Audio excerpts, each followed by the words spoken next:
નમસ્તે મિત્રો, વિડીયોમાં આપ સૌનું સ્વાગત છે। સ્વીપચેટમાં નમોલક્ષ્મી શિષ્યવૃત્તિ માટેના ફોર્મ ભરાવાના શરૂ થઈ ગયા છે। શાળા દ્વારા નમોલક્ષ્મી શિષ્યવૃત્તિના ફોર્મ સબમિટ કરવાની કામગીરી ચાલુ થઈ ગઈ હોય છે।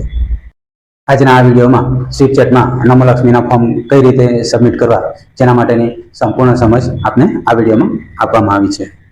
નમોલક્ષ્મી શિષ્યવૃત્તિ શું છે જેના માટેની સંપૂર્ણ વિગત સમજાવતો વિડીયો મારી ચેનલ ઉપર અપલોડ કરવામાં જ આવેલો છે। જો આપે એ વિડીયો ના જોયો હોય તો આ વિડીયોની ડિસ્ક્રિપ્શન બોક્સમાં એ વિડીયોની લિંક આપવામાં આવેલી છે, ત્યાંથી એ વિડીયો આપ જોઈ નમોલક્ષ્મી શું છે એ સ્કીમ વિશેની સંપૂર્ણ જાણકારી આપ એ વિડીયો દ્વારા મેળવી શકશો। આજના વિડીયોમાં સ્વીપચેટમાં નમોલક્ષ્મી શિષ્યવૃત્તિના ફોર્મ શાળા દ્વારા કઈ રીતે સબમિટ કરવાના છે જેના માટેની સ્ટેપ બાય સ્ટેપ સંપૂર્ણ સમજ આપવામાં આવી છે। તો હવે પછી સ્વીપચેટમાં નમોલક્ષ્મી શિષ્યવૃત્તિના ફોર્મ કઈ રીતે ભરવાના છે, ઓનલાઈન સબમિટ કઈ રીતે કરવાના છે જેના માટેની સ્ટેપ બાય સ્ટેપ સમજ આ વિડીયોમાં આપવામાં આવી છે। તો શરૂ કરીએ સ્વીપચેટમાં નમોલક્ષ્મી શિષ્યવૃત્તિના ફોર્મ સબમિટ કરવાની કામગીરી। જેના માટે થઈ હું મારા મોબાઈલની સ્ક્રીન ઉપર જાઉં છું। જેના માટે થઈ સૌપ્રથમ આપણે આપણી મોબાઈલની સ્ક્રીનમાં સ્વીપચેટ નામની એપ્લિકેશન છે એ એપ્લિકેશનને ઓપન કરવાની થતી હોય છે। હું અહીં મારા મોબાઈલની સ્ક્રીનમાં સ્વીપચેટ નામની એપ્લિકેશન છે એ એપ્લિકેશનને ઓપન કરું છું, જેના ઉપર ક્લિક કરું છું। સ્વીપચેટ એપ્લિકેશન ઓપન થતાં જ આપને આ પ્રકારે કંઈક અલગ અલગ પ્રકારના ચેટબોટ આપને જોવા મળશે। અહીં નમોલક્ષ્મી નામનું ચેટબોટ છે એ ચેટબોટ આપને અહીં જોવા મળે છે। જો આપના મોબાઈલમાં આ પ્રકારે નમોલક્ષ્મી નામનું ચેટબોટ ના હોય તો આપણે સૌપ્રથમ સ્વીપચેટ નામની એપ્લિકેશનમાં રજિસ્ટ્રેશન કરવાનું થતું હોય છે અને નમોલક્ષ્મી નામનું જે ચેટબોટ છે એ ચેટબોટનું રજિસ્ટ્રેશન કરવાનું થતું હોય છે। ત્યારબાદ સ્વીપચેટની એપ્લિકેશનમાં આ પ્રકારે નમોલક્ષ્મી નામનું ચેટબોટ આપનું મોબાઈલમાં સ્ક્રીનમાં આવી જશે। સ્વીપચેટની એપ્લિકેશનમાં નમોલક્ષ્મીના ચેટબોટમાં કેવી રીતે રજિસ્ટ્રેશન કરવું જેના માટેનો વિડીયો આપને આ વિડીયોના ડિસ્ક્રિપ્શન બોક્સમાં જોવા મળશે, ત્યાંથી એ વિડીયોને જોઈ નમોલક્ષ્મીના ચેટબોટમાં કેવી રીતે રજિસ્ટ્રેશન કરવું એ આપ જોઈ શકશો અને નમોલક્ષ્મી ચેટબોટનું રજિસ્ટ્રેશન કરી શકશો।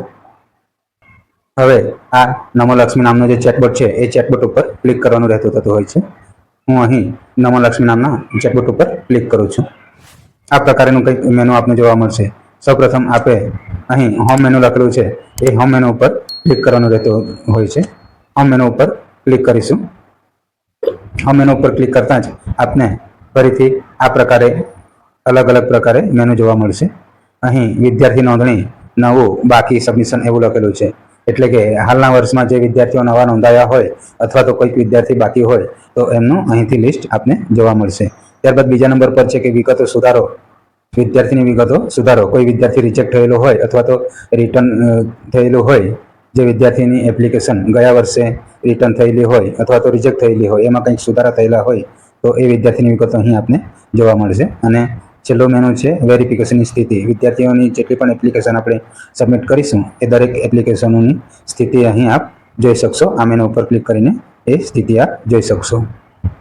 હું અહીં વિદ્યાર્થીની નોંધણી, નવું, બાકી, સબમિશન જે મેનુ બતાવે છે એ મેનુ ઉપર ક્લિક કરીશ અને નવા વિદ્યાર્થીની નોંધણી આપણે નવા વિદ્યાર્થીની નોંધણી કેવી રીતે કરવી, એટલે કે નવા વિદ્યાર્થીનું ફોર્મ કેવી રીતે ભરવું એના માટેની માહિતી આપણે આગળ અહીં જોઈશું। વિદ્યાર્થીની નોંધણી, નવું, બાકી, સબમિશન એ પ્રકારના મેનુ પર ક્લિક કરતાં જ આપને કંઈક આ પ્રકારના મેનુ ખોલેલું જોવા મળશે। આપની શાળામાં જેટલા પણ ધોરણો હશે એ દરેક ધોરણો અહીં આપને જોવા મળશે। ત્યારબાદ જે પણ ધોરણના વિદ્યાર્થીઓની વિગતો આપ અહીંથી અપડેટ કરવા માંગતા હો એ વિદ્યાર્થીઓની વિગતો અહીંથી અપડેટ કરવાની થતી હોય છે, માટે જે તે ધોરણ પર ક્લિક કરવાનું થતું હોય છે। હું અહીં ધોરણ 9 ઉપર ક્લિક કરીશ। ધોરણ 9 ઉપર ક્લિક કરતાં અહીં આપ જોશો તો ધોરણ 9માં જેટલા પણ સેક્શન હશે એ સેક્શનો અહીં આપને જોવા મળશે અને સાથે સાથે સેક્શન વાઇઝ વિદ્યાર્થીઓની સંખ્યા પણ આપને અહીં જોવા મળશે। અહીં એ સેક્શનમાં 21 વિદ્યાર્થીઓ છે, બી સેક્શનમાં 17 વિદ્યાર્થીઓ છે, જે આપ અહીં જોઈ શકશો અને સાથે સાથે અહીં એ સેક્શનમાં 3/21 એમ લખેલું છે, એટલે કે 21 વિદ્યાર્થીઓની સંખ્યા છે એમાંથી હવે 3 વિદ્યાર્થીઓનું નમોલક્ષ્મીનું ફોર્મ સબમિશન કરવાનું બાકી છે। જે પ્રમાણે બી સેક્શનમાં જે છે 17 વિદ્યાર્થીઓ છે એમાંથી 5 વિદ્યાર્થીઓનું ફોર્મ અહીં સબમિશન કરવાનું બાકી છે, જે અહીં આ પ્રકારે વિગતો બતાવશે। વિદ્યાર્થીઓનું નમોલક્ષ્મીનું ફોર્મ સબમિટ કરવા માટે જે તે સેક્શન ઉપર ક્લિક કરીશું। હું અહીં બી સેક્શન ઉપર ક્લિક કરું છું। સેક્શન ઉપર ક્લિક કરતાં જ ફરીથી આ પ્રકારે કંઈક મેનુ જોવા મળશે. અહીં રિઝ્યુમ ફોર્મ લખેલું છે, એની નીચે ચાલુ રાખો અને ફરી પાછું અહીં હોમ મેનુ આપને જોવા મળશે. રિઝ્યુમ ફોર્મ લખેલું છે એના ઉપર ક્લિક કરવાનું રહેતું હોય છે. રિઝ્યુમ ફોર્મ ઉપર ક્લિક કરીશું. રિઝ્યુમ ફોર્મ ઉપર ક્લિક કરતાં જ આ પ્રકારે આપને મેનુ જોવા મળશે. અહીં વિદ્યાર્થીની વિગતો અપડેટ કરો લખેલું છે, વિદ્યાર્થી શોધો એવું લખેલું છે. અહીં વિદ્યાર્થીનું નામ પસંદ કરો એવું લખેલું છે. આ સિલેક્ટ ઉપર ક્લિક કરતાં જ અહીં વિદ્યાર્થીઓ આપને જોવા મળશે, વિદ્યાર્થીનું લિસ્ટ આપને જોવા મળશે. હું અહીં સિલેક્ટ લખેલું છે એના ઉપર ક્લિક કરું છું. એના ઉપર ક્લિક કરતાં જ આપ જોશો તો અહીં વિદ્યાર્થીઓની લિસ્ટ આપને જોવા મળશે. જે હાલ મારી શાળામાં આટલા વિદ્યાર્થીઓ નમોલક્ષ્મીનું ફોર્મ સબમિટ કરવા માટે પેન્ડિંગ છે, જે વિદ્યાર્થીઓ અહીં આપને જોવા મળશે. જેમાંથી આપણે જે વિદ્યાર્થીનું ફોર્મ સબમિટ કરવાનું હોય એ વિદ્યાર્થી ઉપર ક્લિક કરી એ વિદ્યાર્થીની વિગતો અપડેટ કરવાની થતી હોય છે. હું અહીંથી એક વિદ્યાર્થીની વિગતો અપડેટ કરવા માટે એક વિદ્યાર્થીને અહીંથી હું સિલેક્ટ કરું છું. આપ જોશો તો એક વિદ્યાર્થીને અહીં સિલેક્ટ કરતાં જ વિદ્યાર્થીની દરેક વિગતો અહીં આપને જોવા મળશે. વિદ્યાર્થીનો CTS મુજબનો UID નંબર જે 18 અંકનો હોય છે એ અંકનો જોવા મળે છે. ધોરણ જોવા મળે છે, અહીં વર્ગ જોવા મળે છે.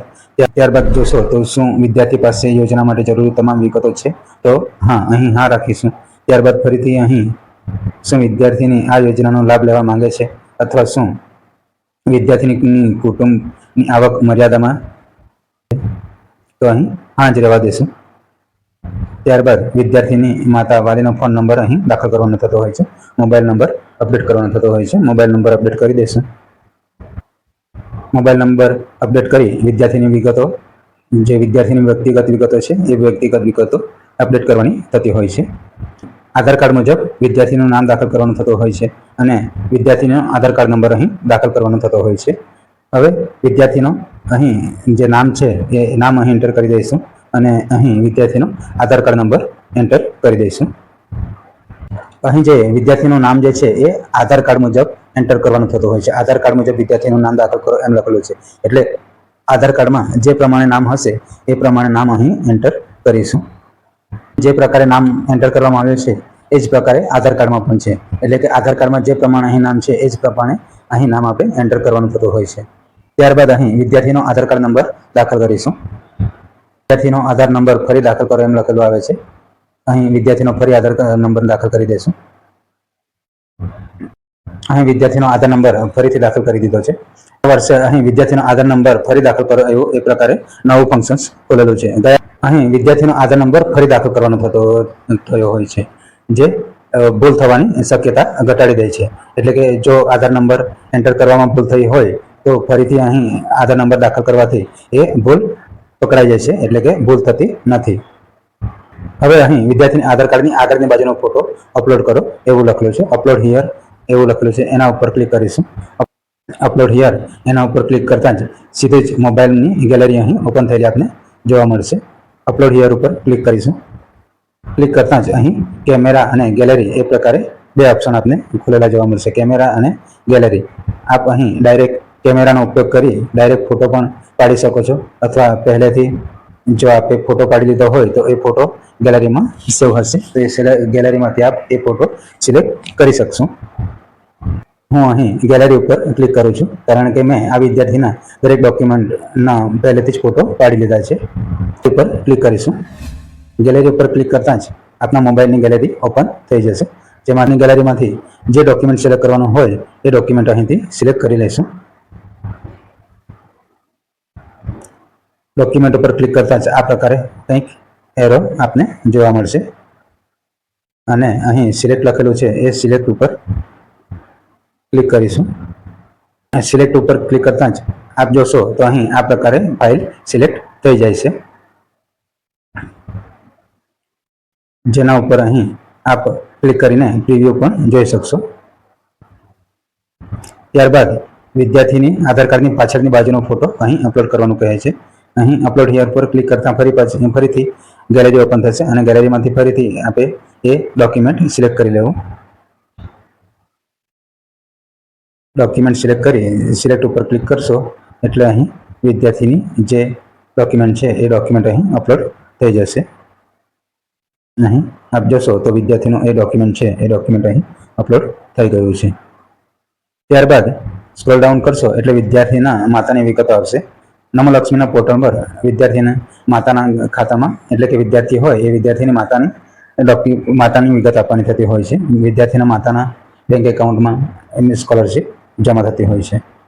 વિદ્યાર્થીની માતાનું નામ CTS મુજબ આપને જોવા મળશે. જે પ્રમાણે CTSમાં હશે, આધાર ટાઈપ્સમાં જે પ્રમાણે નામ હશે એ પ્રમાણે નામ અહીં આપને જોવા મળશે. ચેક કરી લેવું. ત્યારબાદ વિદ્યાર્થીની માતાની વિગતો ઉપલબ્ધ છે તો હા રાખો. હા રાખશો તો જ વિગતો અહીં અપડેટ કરી શકાશે. ત્યારબાદ અહીં આધાર કાર્ડ મુજબ વિદ્યાર્થીની માતાનું નામ દાખલ કરવાનું થતું હોય છે અને અહીં નામ દાખલ કરીશું અને અહીં માતાનો આધાર કાર્ડ નંબર જે છે એ આધાર કાર્ડ નંબર અહીં દાખલ કરીશું, એન્ટર કરીશું. જે પ્રમાણે આધાર કાર્ડમાં નામ હશે એ જ પ્રમાણે નામ અહીં એન્ટર કરવાનું થતું હોય છે.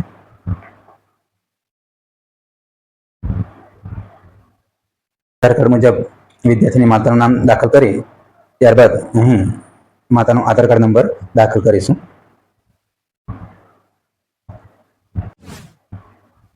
માતાનો આધાર નંબર ફરી દાખલ કરો એમ લખેલું છે તો અહીં ફરીથી આધાર નંબર દાખલ કરી દઈશું.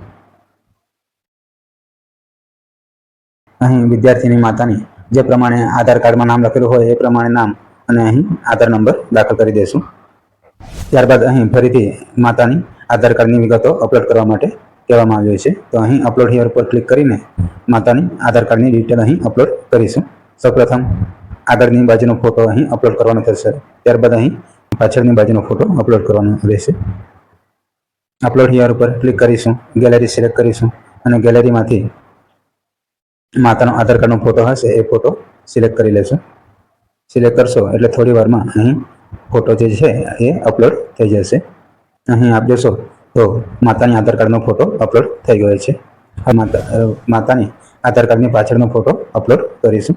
જેના માટે અપલોડ હિયર એના પર ક્લિક કરીશું, ગેલેરી સિલેક્ટ કરીશું અને ગેલેરીમાંથી ફોટો સિલેક્ટ કરીને અપલોડ પર ક્લિક કરીશું.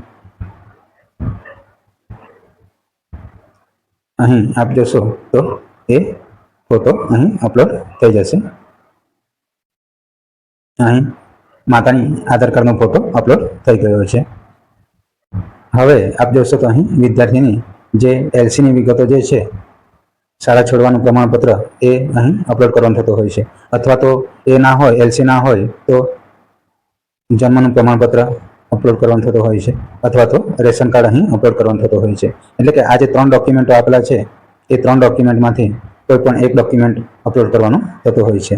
આ 3 ડોક્યુમેન્ટમાંથી કોઈ પણ એક ડોક્યુમેન્ટ હશે તો એ ડોક્યુમેન્ટ અહીં આપ અપલોડ કરી શકશો. જેના માટે અપલોડ હિયર ઉપર ક્લિક કરીશું, ગેલેરી પર ક્લિક કરીશું અને ગેલેરીમાંથી વિદ્યાર્થીનું ડોક્યુમેન્ટ હશે એ ડોક્યુમેન્ટ સિલેક્ટ કરીને સિલેક્ટ ઉપર ક્લિક કરીશું એટલે એ વિદ્યાર્થીનું LC અહીં અપલોડ થઈ જશે. અહીં વિદ્યાર્થીનું LCની વિગત જે છે એ અહીં અપલોડ થઈ ગઈ છે. આપ અહીં જોઈ શકશો. પ્રિવ્યુ ઉપર ક્લિક કરી આપ એ વિગતો ચકાસી શકો છો, ક્લિક કરી શકો છો, જોઈ શકો છો. ત્યારબાદ લાભાર્થીના બેંક ખાતાની વિગતો અહીં લખવાની થતી હોય છે. અહીં લાભાર્થીના બેંક ખાતાની વિગતો જે લખવાની થતી હોય છે એ વિદ્યાર્થીની માતાની વિગતો લખવાની થતી હોય છે. જે આપણે ખાસ કાળજીપૂર્વક ધ્યાનથી વિગતો અપડેટ કરવી. અહીં વિદ્યાર્થીની વિગતો અપડેટ કરવાની થતી નથી, પણ વિદ્યાર્થીની જે માતા હોય છે એ માતાનું બેંક એકાઉન્ટની ડિટેલ અહીં આપવાની થતી હોય છે. IFSC કોડ દાખલ કરો લખેલું છે, અહીં IFSC કોડ દાખલ કરીશું અને ચકાસો એવું લખેલું છે એના ઉપર ક્લિક કરવાનું રહેતું હોય છે. IFSC કોડ દાખલ કરીશું. અહીં ચકાસો એમ લખેલું છે એ એના પર ક્લિક કરવાનું રહેતું હોય છે. ચકાસો ઉપર ક્લિક કરતાં જ અહીં બેંકની વિગત લખાયેલી આવી જશે. બેંક ઓફ બરોડા એવું લખેલું આવે છે અને કયા બેંક શાખાનું નામ શું છે એ બેંક શાખાનું નામ પણ અહીં આપને જોવા મળશે.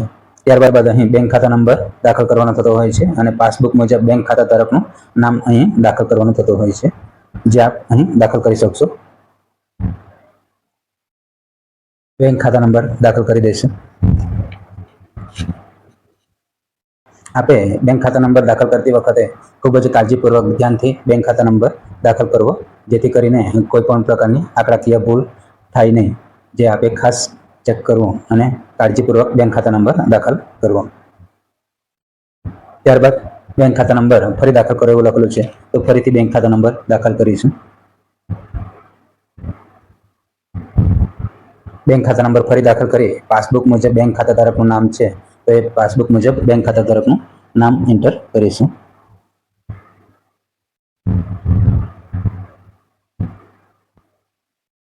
બેંક પાસબુકમાં નામ છે એ પ્રમાણે અહીં નામ એન્ટર કર્યું છે. ત્યારબાદ અહીં અપલોડ કેન્સલ ચેક અથવા તો IFSC અને બેંક ખાતા નંબર દેખાય એ પ્રમાણે પાસબુકની પહેલા પાનાનો ફોટો અહીં અપલોડ કરવાનો થતો હોય છે. અપલોડ હિયર ઉપર ક્લિક કરીશું અને એ ફોટો જે છે એ ફોટો અપલોડ કરીશું.